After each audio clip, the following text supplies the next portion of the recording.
The desert was black beneath the rotors, a sheet of shadow stretching to the ends of the world. Wind hammered the C-17's ramp as the team checked their harnesses one last time. No insignias, no patches, nothing to mark who they were. Only call signs, spoken through clipped radio bursts. Captain Reyes watched the horizon through green phosphor and thought the sand looked like an ocean that had forgotten how to move. The voice in her earpiece was calm and final. Delta 6. You are go. They dropped into night like stones through water. Parachutes unfolded soundlessly, the hum of the engines fading until there was nothing but the hiss of wind and the rhythmic thud of her own heart. Below, the exclusion zone gleamed faintly in moonlight, a plateau of glassy salt broken by concrete skeletons half buried in dunes. Old research station, decommissioned, denied. Officially, nothing here existed. Boots touched. Down. Sand hissed. The night smelled of ozone and long-burned fuel. Keller crouched by the landing marker, scanning with his wrist unit. All quiet. If ghosts breathe, they're holding it. Ito and Dunn unpacked the signal dampers, planting them in a ring that swallowed their presence from every satellite. Overhead, Reyes watched each shadow take its place, movements efficient, almost gentle. She murmured through the comm, "We leave no trace, no signatures." The desert swallowed her words whole. They moved, no footsteps, just the whisper of gear and the occasional rasp of breath. The ruins ahead were half-melted bunkers, their doors sealed by centuries of sandstorms. NVGs painted the world in shades of emerald. Wind moved dust like smoke through the broken windows. Keller paused, tapped his sensor pad. Reading a heartbeat underground, 80 meters. Varga, the only one without a weapon, leaned close. "That's impossible. The seismic array said the same thing last month." Her voice carried a tremor of awe, not fear. Reyes didn't answer. She only motioned them forward. Inside, the corridors smelled of rust and dust. Wiring dangled from ceilings, long dead. Ito brushed sand from a panel, exposing faded stencils, letters in a language half eroded by time.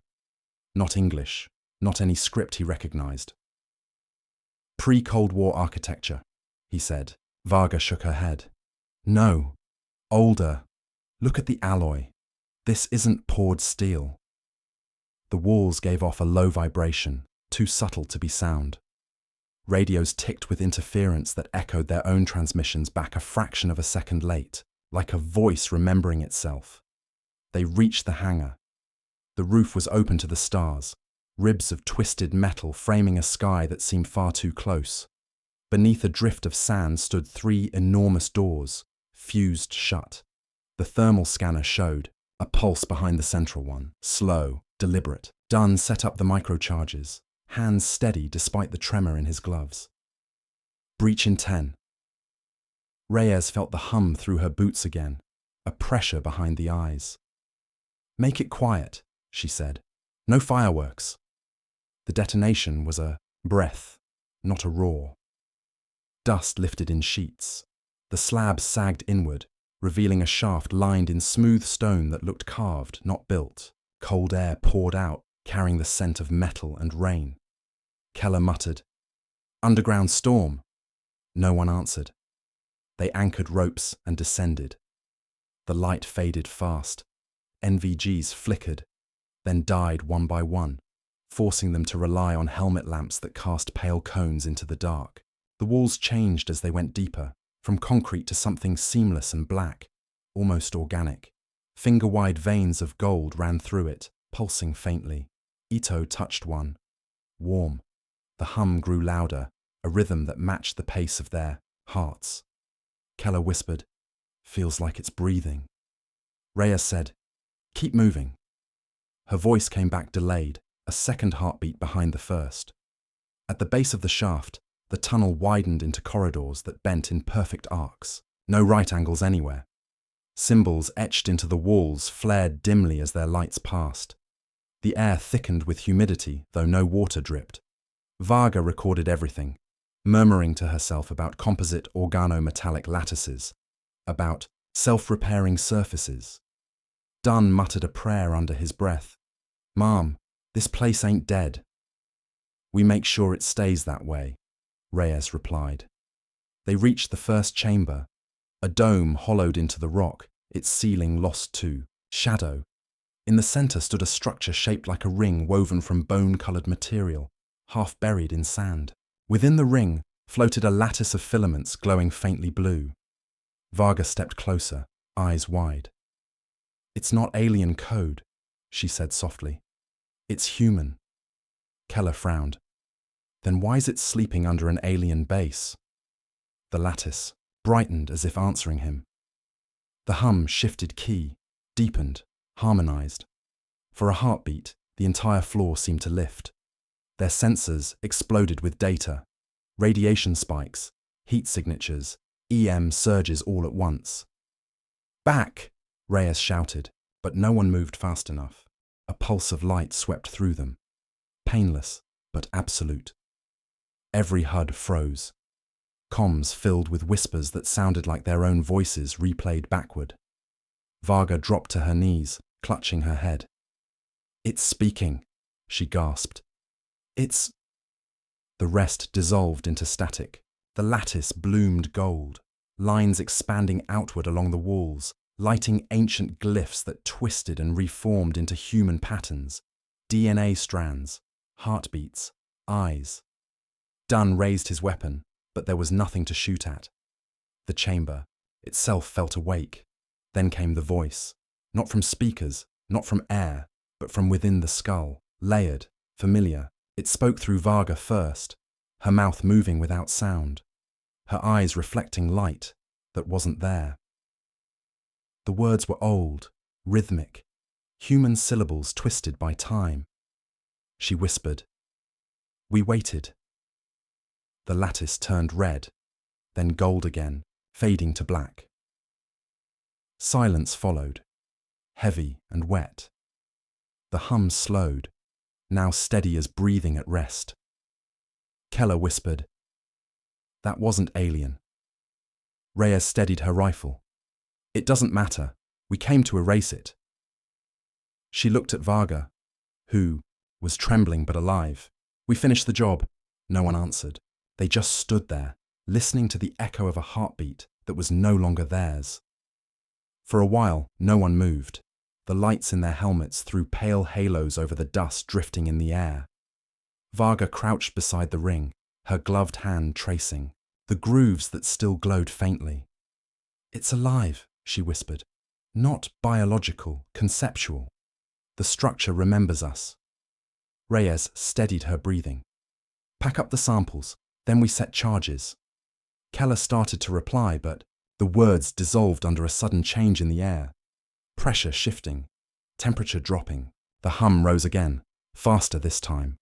The corridor behind them folded inward, as if exhaling. Ito's voice came sharp.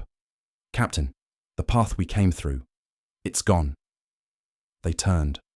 The tunnel now ended in seamless wall. Dunn slammed a fist against it. Solid. No resonance. Only a slow vibration like a heartbeat under the surface. Keller checked his scanner. "We're getting feedback from every frequency. It's echoing our signal." A burst of static came through comms. Then, their own voices replayed in delayed fragments. "We leave no trace. No signatures." The tone was wrong. Stretched, half human, half mechanical. Varga rose, her face pale under the lamps. "It's listening." Reyes snapped, then shut it down. She motioned to Ito, who knelt by the ring and started prepping the charge array. The moment the first detonator touched metal, the lights flared white. The sound that followed wasn't thunder, it was thought forced into air.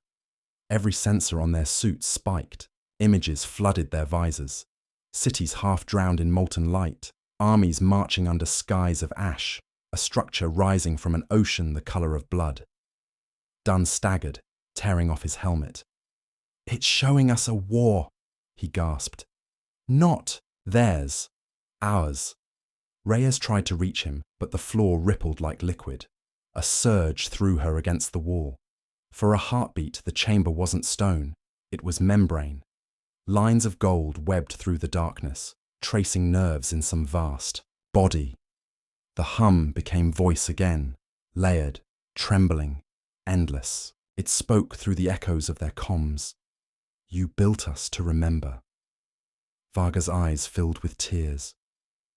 They're human. Or they were. This base. It's a vault of memory. A record of what came before us. Reyes forced herself upright. That record nearly cooked us alive. We finished the mission. Ito shook his head, breathing fast. If we blow it, we might wake it completely. There's a neural uplink here. Those nodes are connecting across the crust. It's part of the planet. Keller muttered. Then we cut the lines. Surgical strike. Dunn's voice trembled, still staring at the visions. You don't cut a brain without killing it. The chamber's light dimmed, pulsing in rhythm with their speech. Every time they spoke, the pulse shifted, as if adjusting to understand. Varga whispered, "It's learning our language." The next sound proved her right, a low harmonic that resolved into their own words returning in chorus. Stay. Remember. Reyes looked at each of them. We're not staying. We're ending this. She toggled the SATCOM link. Dead. No command, no oversight. Just the six of them and the hum beneath their feet. Ito, can you isolate the uplink? Maybe, he said. There's a junction ahead, but it's unstable. We'll have to split. Half to plant the failsafes, half to cut power. She nodded. Do it. Dunn, Keller, with me. Varga, Ito, you handle the junction. If we lose contact, assume detonation. They moved through shifting corridors that twisted as if alive. Walls opened and closed, whispering with sounds that weren't words. Sometimes they caught glimpses of light moving ahead, shapes almost human, transparent, watching. Dunn muttered, I keep seeing faces. Ignore them, Reyes said. They're reflections. But her voice betrayed doubt. The first relay was a tower of black metal pulsing with inner gold. Reyes and her team planted charges at its base, the floor vibrating with each heartbeat of the machine. Keller's hand shook. Feels wrong, Ma'am. Like we're killing something that's already trying to die. Our job isn't mercy, she answered. It's prevention. Then the hum spiked. Heat rolled through the corridor. A tendril of light burst from the wall, striking Dunn square in the chest. He screamed as the light wrapped around him, lifting him off the ground. His body dissolved into motes that scattered through the air like embers. The light faded, leaving only the echo of his voice on their comm. It's not ending. It's remembering. Reyes froze for half a second, then forced her voice steady. Charges armed. Fall back to junction. Keller's breathing came in gasps. He's gone. He bought us time. They ran. The corridors convulsed, architecture shifting behind. Them sealing paths, opening others. The world was rearranging itself in patterns too complex to follow. Static flooded the comms. Then a new voice. Calm, layered, neither male nor female. To destroy is to forget. Reyes shouted into the static. Then we forget. The voice answered. We remember for you. They reached the junction just as Ito was connecting the sever link. Varga stood nearby, pale with exhaustion, surrounded by streams of light pouring from the walls like liquid data. Captain, she said, it's offering a choice. If we cut it, it dies, and with it, every record of what came before. If we let it finish waking, it shares everything, but it might overwrite us. Ito looked up, hands trembling. You want me to decide? Reyes stared at the interface, a sphere of swirling gold, pulsing like a heart. The hum was almost soothing now. She remembered Dunn's last words. It's remembering. She raised her rifle, sighted the core, finger on the trigger. Varga stepped, closer. Please, don't. What if this is all that's left of who we were before? Reyes said quietly. Maybe forgetting is the only way forward. The hum rose to a crescendo. The light filled the tunnel, searing bright. Then, the explosion wasn't a sound, but an erasure. For a moment, gravity vanished, color inverted, and the base convulsed like a living thing in pain. Shockwaves rippled through the rock. Sand above turned to glass. Then stillness. The hum ceased. When consciousness returned, Reyes lay half buried under rubble, her visor cracked, her suit alarm dead. The air was filled with fine dust glittering in dawn light, filtering through the collapsed roof. Keller crawled nearby, bleeding, silent. Varga stood at the edge of a broken wall, staring at the rising sun. In her hand she held a shard the size of a coin, black, smooth, faintly humming. Reyes pulled herself upright. Status. No answer. Only wind through the ruin. The hum pulsed once, faintly, like a heartbeat deep beneath the sand. Keller looked up. You hear that? Reyes stared toward the horizon, where the first light of day touched the dunes. I hear it, she said. But we made our choice. Days later, Command classified everything. Official report. Seismic event. No survivors listed by name. Reyes wrote one final line before encryption. We made a choice. Somewhere under the desert, in darkness that once was alive, the shard in Varga's hand began to glow. On a forgotten frequency, a faint signal echoed through the static, a simple rhythm, slow and human. The world was quiet again, but the memory was awake. The desert remembered. Long after the team's names were erased from every record, the wind kept carving their footprints deeper into the sand. The exclusion zone was sealed, mapped as geological instability, marked by nothing but silence. Satellites passed overhead and saw only dunes, shifting like a slow tide. But sometimes, when the sun hit the plateau at the right angle, a faint shimmer ran through the ground, as if glass stirred beneath the surface. Weeks turned to months. The wind buried everything.